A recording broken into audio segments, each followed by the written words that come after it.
수수께끼의 방문객.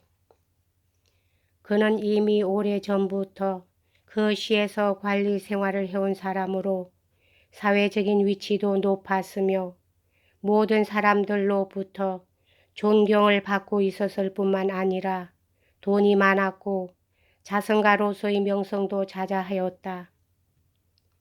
그는 양로원과 고아원에 막대한 돈을 기부하였으며 그 밖에도 그의 사후에 밝혀진 사실이지만 익명으로 많은 자선을 베푼 사람이었다. 그때 나이는 50세가량, 용모는 좀 엄격해 보였고 별로 말이 없는 편이었다. 그가 결혼한 것은 불과 10년 전의 일이었으므로 그의 부인은 아직 젊었는데 두 사람 사이에는 어린 아들이 셋 있었다. 그런데 앞서 말한 야외에 내가 있었던 다음날 저녁 때 혼자 방에 앉아 있노라니까 갑자기 문이 열리더니 바로 그 신사가 들어오는 것이었다. 여기서 한 가지 미리 말해 둘 것은 그때 나는 이미 전에 살고 있던 곳에서 집을 옮겼었다는 사실이다.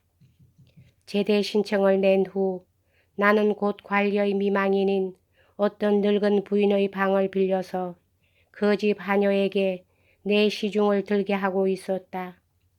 내가 이 집으로 옮겨온 이유는 그날 결투장에서 돌아오는 길로 아파나 씨를 곧 연대로 돌려보냈기 때문이었다. 그런 일이 있은 후부터는 그의 얼굴을 바라보기가 부끄러웠던 것이다. 사실 마음의 준비가 되어 있지 않은 속세의 인간들이란 자기가 올바른 행위를 하고서도 부끄러움을 느끼기 일쑤인 것이다. 나는 하고 방에 들어온 신사는 말을 꺼냈다. 나는 요즘 며칠 동안 여러 곳에서 매일처럼 당신에 관한 이야기를 듣고 무척 호기심을 느꼈습니다. 그래서 오늘은 직접 만나서 좀 더 친밀하게 이야기를 하고 싶어서 찾아왔습니다.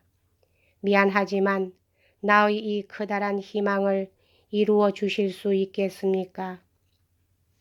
물론이지요. 나로서도 그것은 매우 기쁜 일일 뿐더러 더 없는 영광으로 생각합니다. 나는 이렇게 말하긴 하였으나 어쩐지 몹시 당황하지 않을 수 없었다. 그만큼 그의 태도는 처음부터 나에게 깊은 충격을 주었던 것이다. 그때까지는 모두들 호기심을 가지고 내 얘기를 들어주긴 하였으나 이렇게까지 진지하고 심각한 태도로 나에게 주의를 집중하고 접근해온 사람은 아무도 없었기 때문이다. 게다가 그는 자진하여 나의 숙소에까지 찾아온 것이다. 그 사람은 의자에 앉았다. 나는 당신한테서 하고 그는 말을 이었다. 위대한 정신력을 발견할 수 있었습니다. 왜냐하면 당신은 모든 사람으로부터 조소를 받을 것도 무릅쓰고 가면히 진리를 위해 봉사하였으니까요. 칭찬이 너무 과장된 것 같습니다. 하고 나는 말했다. 아니, 절대로 과장이 아닙니다. 하고 그는 대답했다. 사실 말이지, 그런 일을 감행할 수 있다는 것은 당신이 생각하기보다 훨씬 어려운 일입니다. 내가 이렇게 찾아배운 것도 실은 그 사실에 깊이 감동하였기 때문이지요. 도대체 결투장에서 상대방에게 용서를 빌려고 결심하셨을 때 어떤 심정이었는지요. 만일 이런 무례한 질문에 화를 내지 않으신다면, 그리고 그때 일을 기억하고 계신다면 그 점을 자세하게 들려주실 수 없으실까요? 내 질문을 경솔한 동기에서 나온 것이라고는 생각지 말아 주십시오. 내가 이렇게 묻는 것은 오히려 나대로의 말 못할 동기가 있기 때문입니다. 하느님께서 만일 우리들을 좀 더 가까이 사귈 수 있게 하여 주신다면 앞으로 설명해 드릴 기회가 있으리라고 생각합니다만 그가 말하고 있는 동안 나는 줄곧 그의 눈을 응시하고 있었다. 그러자 이번엔 내 편에서 그 신사에 대한 강한 신뢰감과 이상한 호기심을 느끼게 되었다. 나는 이 사람의 마음속에도 어떤 심상치 않은 비밀이 숨어 있구나 하는 것을 직감했던 것이다. 내가 상대방에게 용서를 빌려고 마음먹었을 때 어떤 심정이었느냐고 물으십니다만 하고 나는 대답했다. 그보다는 차라리 이제까지 어느 누구에게도 이야기하지 않았던 것을 처음부터 말씀드리는 것이 더 나을 것 같습니다. 하고 나는 아파나 씨와 나 사이에 있었던 일이며 이 말을 바닥에 대고 그에게 절을 한 일까지 죄다 이야기해 주었다. 이만큼 말씀드리면 선생께서도 짐작하시겠지만 하고 나는 말을 맺었다. 집에서 이미 결심한 일이었기 때문에 정작 결투장에 나갔을 때는 마음이 가뿐하였습니다. 일단 결심하고 발을 내딛고 보니 그때부터 별로 두렵지도 않을 뿐더러 오히려 유쾌하고 즐겁더군요. 내 이야기를 다 듣고 나자 그는 말할 수 없이 호감어린 눈초리로 나를 바라보았다. 정말 재미있었습니다. 앞으로도 종종 찾아뵙도록 하지요. 그때부터 그는 거의 매일 저녁 나를 찾아왔다. 만일 그가 자신의 이야기도 했더라면 우리는 더욱 친숙해졌을 것이다. 그러나 그는 자기 이야기는 한마디도 하지 않고 언제나 나에 관해서만 꼬치꼬치 캐고 들었다. 그럼에도 불구하고 나는 그를 무척 좋아했고 진심으로 그를 신뢰하여 나의 모든 감정을 숨기지 않고 그에게 모두 이야기하여 주었다. 그 사람의 비밀 같은 건 알아서 무엇하랴. 그 사람이 선량한 인간이라는 것이 틀림없는데 라는 생각이 들었기 때문이었다. 더욱이 그는 사회적 지위도 높은 사람이었고 연령으로 보아도 나와는 많은 차이가 있었음에도 불구하고 일부러 나 같은 애송이를 찾아다녔고 또 내 앞에서 추워도 그드름을 피우는 일이 없었다. 뿐만 아니라 그는 무척 현명한 사람이었기 때문에 나는 그로부터 여러 가지로 유익한 것을 많이 배웠다.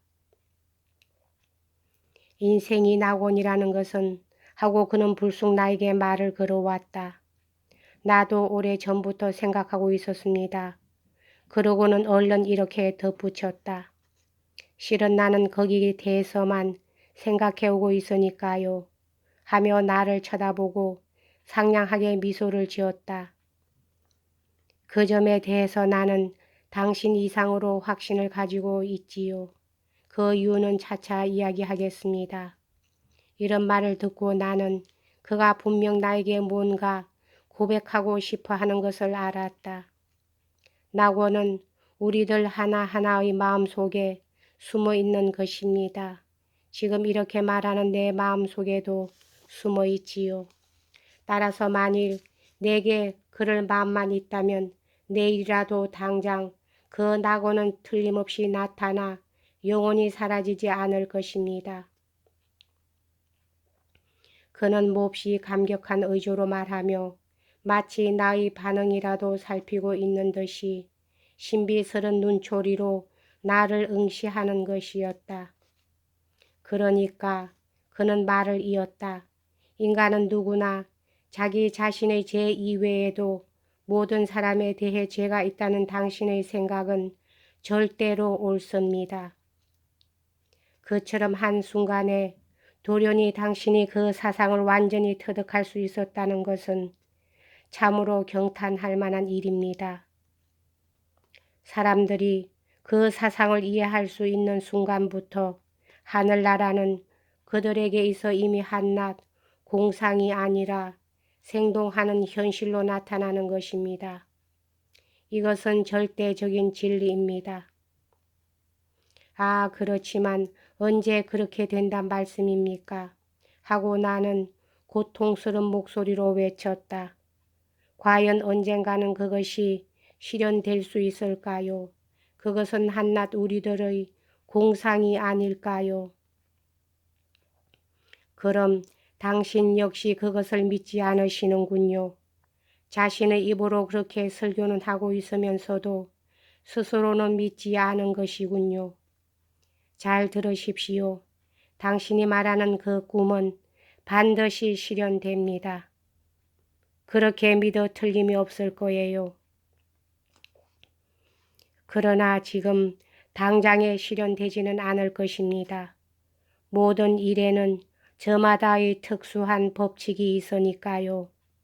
이것은 워낙 정신적이고 심리적인 문제이기 때문에 전 세계를 새로 뜯어 고치기 위해서는 우선 인간 자신이 심리적으로 새로운 길로 들어서야만 합니다. 인간이 모든 인간에 대해서 정말로 참된 형제가 되기 전에는 진정한 화목이 이루어지지 않을 것입니다. 어떠한 과학의 힘으로도 또한 어떤 이익을 내세우고 유혹하여도 결코 모든 인류에게 공평하게 재산이나 권리를 분배할 수는 없습니다. 언제나 자기의 몫이 적다고 불평을 호소하고 서로 원망하고 질투하며 다툴 것입니다. 당신은 언제 실현되겠느냐고 물으셨지만 실현되기는 반드시 실현됩니다. 다만 인간의 고립시대라는 것이 먼저 종말을 구해야만 됩니다. 여기까지 하겠습니다.